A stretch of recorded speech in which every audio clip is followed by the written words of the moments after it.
భూగోళానికి చిట్టచివరన ఉన్న మంచు సామ్రాజ్యం ఆర్కిటిక్. ఈ ప్రాంతంలో మనుషులు కూడా గడ్డకట్టుకుపోయేంత గజగజ వణికించే దుర్భర వాతావరణం ఉంటుంది. అలాంటి ఐస్ వరల్డ్లో ఇప్పుడు రాజకీయాల సెగలు ఒక్కసారిగా రగిలిపోతున్నాయి. నిన్నటి వరకు కేవలం మంచుకే పరిమితమైన ఆ ప్రాంతంపై ప్రపంచ మహాశక్తుల కన్ను పడింది. కోట్లాది బ్యారెళ్ల చమురు, అపారమైన సహజ వాయువు, సరికొత్త షిప్పింగ్ మార్గాలు, వ్యూహాత్మక సైనిక స్థావరాలు, ఇలా ఆర్కిటిక్ను సొంతం చేసుకోవాలని అమెరికా, రష్యా, చైనాలతో పాటు భారత్ కూడా రంగంలోకి దిగింది. అసలు ఉత్తర ధ్రువంలో ఒక్కసారిగా జియో పాలిటిక్స్ ఎందుకు వేడెక్కాయి? మంచు కరుగుతున్న కొద్దీ ఏ దేశాలు లాభపడతాయి? ఈ శీతల ప్రపంచంలో నడుస్తున్న అసలు కథ ఏంటి? Watch the story.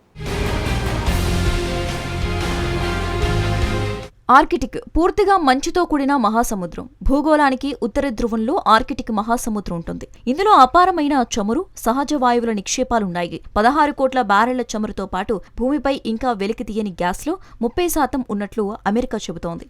వీటి కోసం ఇప్పుడు వేట మొదలైంది. అయితే ఆర్కిటిక్ సముద్రంపై ఏ దేశానికి ప్రత్యేకంగా హక్కులు లేవు. ఈ సముద్రపు హద్దుల్లో Russia, America, Canada, Denmark, Finland, Iceland, Norway, Sweden దేశాలు ఉన్నాయి. ఈ సముద్రం మొత్తం మంచుతో కూడుకుని ఉండటంతో పాటు -డిగ్రీల ఉష్ణోగ్రతలు నమోదవుతాయి. కొన్ని నిమిషాల పాటు అక్కడ ఉంటే మనుషులు గడ్డగట్టుకుపోయే దుర్భర వాతావరణం. అయితే ఈ సముద్రంలోకి వెళ్లేందుకు గతంలో ఎవరూ సాహసించేవారు కాదు. కానీ ఇప్పుడు పరిస్థితులు మారిపోయాయి. ప్రస్తుతం మంచు ఖండంలో రాజకీయాలు వేడెక్కాయి. షిప్పింగ్ మార్గాలు, సహజ వనరులు, మంచుతో కప్పబడిన ఈ సువిశాల సరిహద్దుపై ఆధిపత్యం కోసం తీవ్ర పోటీ నెలకొంది. అసలు అందరి చూపులు అకస్మాత్తుగా ఉత్తర ధ్రువం వైపు ఎందుకు మలుతున్నాయి? ఎందుకంటే ఆర్కిటిక్ ఇప్పుడు కేవలం ఒక భారీ మంచుపొర మాత్రమే కాదు. వాతావరణ మార్పుల కారణంగా అక్కడ మంచు వేగంగా కరిగిపోతోంది. ఇది కొత్త అవకాశాలకు తలుపులు తీస్తోంది. కొత్త నౌకాయన మార్గాలు, చమురు, గ్యాస్, ఖనిజాలు వంటి అమూల్యమైన వనరులను పొందేందుకు మార్గం సుగమమవుతోంది. ముందుగా ఆర్కిటిక్ లో నౌకాయన విషయానికి వద్దాం. ఆర్కిటిక్ మీదుగా యూరప్, దక్షిణ కొరియా ఓ నౌకను పంపింది. పాన్ స్టార్ ఆక్రో అనే ఈ నౌక బూసాన్ న్యూ పోర్టు నుంచి బయలుదేరింది. దీని చివరి గమ్యస్థానం పోలాండ్. ఇప్పుడు ఈ నౌక ప్రయాణించే మార్గాన్ని అత్యంత ఆసక్తికరమైనది.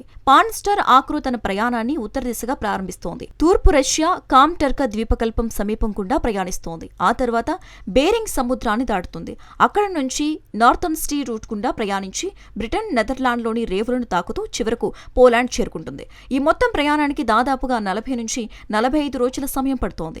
ఆర్కిటిక్ మార్గంలో నౌక ప్రయాణానికి ఎందుకు అంత ప్రాధాన్యం? ఎందుకంటే ఇది సాధారణంగా నౌకలు వెళ్లే సాంప్రదాయ మార్గం కాదు. సాధారణంగా నౌకలు సూయజ్ కాలువ గుండా ప్రయాణిస్తాయి. ఆ ప్రయాణానికి 70 నుంచి 80 రోజుల సమయం పడుతోంది. కాబట్టి ఆర్కిటిక్ మార్గం స్పష్టంగా చాలా దగ్గరి మార్గం. ఆర్థికంగా ఎంతో ఊరటనిచ్చేది. అందుకే ప్రపంచ దేశాలన్నీ ఈ మార్గాన్ని అన్వేషించడానికి ఆసక్తి చూపుతున్నాయి. ఇటీవల చైనా కూడా ఈ మార్గంలో ఒక నౌకను పంపింది. అంతేకాదు భారతదేశం కూడా వచ్చే ఏడాది ఈ మార్గంలో ఒక సరుకు రవాణా నౌకను పంపాలని యోచిస్తోంది. అయితే ఇక్కడ భారీ ట్విస్ట్ ఏంటంటే ఈ మార్గం ఏడాది పొడవునా వినియోగానికి అందుబాటులో ఉండదు. ఆర్కిటిక్ ప్రాంతం శీతాకాలంలో పూర్తిగా మంచుతో గడ్డకడుతుంది. మంచు గడ్డ కడితే ఆర్కిటిక్ మార్గం అత్యంత ప్రమాదకరంగా మారుతోంది. కొన్ని ప్రాంతాల్లో నీటి లోతు చాలా తక్కువగా ఉంటుంది. తరచూ ఐస్ బ్రేకర్లను వాడుతూ రష్యా సాయం తీసుకోవాల్సి వస్తోంది. పైగా ఆ మార్గంలో వెళ్లే నౌకలకు ఇన్సూరెన్స్ ఖర్చులు కూడా భారీగా పెరుగుతాయి. అంతేకాకుండా అతిపెద్ద కంటైనర్ నౌకలను ఈ మార్గం గుండా పంపడం సాధ్యపడదు. కాబట్టి ప్రస్తుతానికి ఆర్కిటిక్ మార్గం సూయజ్ కాలువకు ప్రత్యామ్నాయంగా మారే అవకాశం అయితే లేదు. ఇది కేవలం కొన్ని నిర్దిష్ట కాలాల్లో మాత్రమే ఉపయోగపడే ఒక ప్రత్యామ్నాయ మార్గం. అయినప్పటికీ దీనికి చాలా ప్రాధాన్యం ఉంది.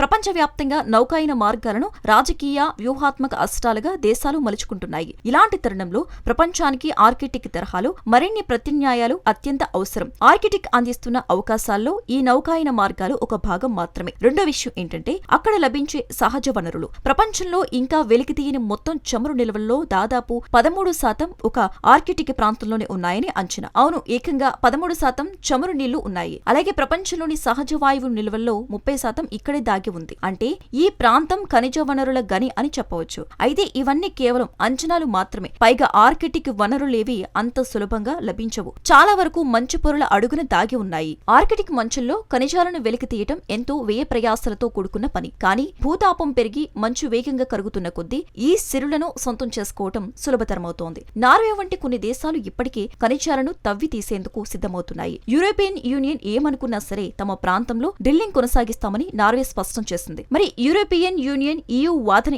ఏంటి? ఆర్కిటిక్ లో కొత్తగా చేపట్టే డ్రిల్లింగ్ ప్రాజెక్టులపై నిషేధం విధించాలని EU భావిస్తోంది. కానీ నార్వే అందుకు సిద్ధంగా లేదు. తమ ఇంధన ఉత్పత్తిని నిలబెట్టుకోవటానికి తవ్వకాలు కొనసాగించడమే ఏకైక మార్గమని నార్వే వాదిస్తోంది. ఉక్రెయిన్ యుద్ధం ప్రారంభమైనప్పటి నుంచి ఐరోపాకు అతిపెద్ద సహజ వాయువు సరఫరాదారుగా నార్వే అవతరించింది. ఐరోపా గ్యాస్ అవసరాలలో దాదాపు 30% నార్వే ఒక్కటే తీరుస్తోంది. అందుకే ఐరోపాపై నార్వే విరుచుకుపడుతోంది. అటు ఉచిత సలహాలు ఇస్తూ ఇటు గ్యాస్ కావాలంటే కుదరదని తేల్చి చెబుతోంది. ఆర్కిటిక్ అందిస్తున్న రెండో అంశం వనరులైతే మూడో అంశం బహుశా అత్యంత కీలకమైన భద్రత. ఆర్కిటిక్ ప్రాంతం వ్యూహాత్మకంగా ఒక సైనిక కూడలిగా మారుతోంది. భౌగోళిక అనుకూలత వల్ల ఇప్పటి వరకు ఆర్కిటిక్ పై రష్యాదే అత్యంత బలమైన పట్టు ఉండేది. నిజానికి ఆర్కిటిక్ రష్యాకు సొంత పెరడు లాంటిది. కానీ ఇప్పుడు నాటో కూడా ఈ ప్రాంతంలోకి వేగంగా అడుగుపెడుతోంది. గడిచిన 3 ఏళ్ల కాలంలో 2023, 2024లో ఫిన్లాండ్, స్వీడన్ దేశాలు నాటో కూటమిలో చేరాయి. వచ్చే నెలలో ఐరోపా సమైక్య ఆర్కిటిక్ శిఖరాగ్ర సదస్సుకు ఫిన్లాండ్ ఆతిథ్యం కూడా ఇవ్వనుంది. ఐరోపా ఇస్తున్న సందేశం ఇక్కడ చాలా స్పష్టంగా ఉంది. ఆర్కిటిక్ ఇక ఎంత మాత్రమూ సుదూరంగా ఉండే ఒక మారుమూల ప్రాంతం కాదు. అది ఐరోపా భద్రతా వ్యూహాల్లో అత్యంత కీలక భాగంగా EU చూస్తోంది. ఇక డ్రాగన్ కంట్రీ విషయానికి వస్తే చైనా ఆర్కిటిక్ దేశం కాదు. కానీ అది తనను తాను ఆర్కిటిక్ పొరుగు దేశంగా అభివర్ణించుకుంటోంది. తన సొంత పోలార్ స్కిల్ రోడ్ ప్రణాళికలను అమలు చేస్తోంది. ఆర్కిటిక్ రేస్ లో తాను ఏమాత్రం తక్కువ కాదని భారత్ తేల్చి చెబుతోంది. ఢిల్లీ దృష్టిలో ఆర్కిటిక్ మార్గం అంటే అవసరాలు, అనుసంధానానికి కీలకం. ఐరోపాకు అలాగే రష్యా తూర్పు ప్రాంతానికి సులభంగా చేరుకోవడానికి ఆర్కిటిక్ ఖండం ఉపయోగపడుతోంది. భవిష్యత్ అవకాశాలన్నింటినీ తెరిచి ఉంచుకునే భారత విస్తృత వ్యూహానికి ఇది సరిగ్గా సరిపోతోంది. మొత్తానికి ఆర్కిటిక్ రేసు అనేది ఇకపై ఎవరు ముందుగా అక్కడికి చేరుకున్నారు అనే దాని గురించి కాదు, ఎవరు ఆ మార్గాలను, సహజ వనరులను, ప్రాంతీయ భద్రతను తమ నియంత్రణలోకి తెచ్చుకుంటున్నారనేదే దానిపైనే పోరు నడుస్తోంది.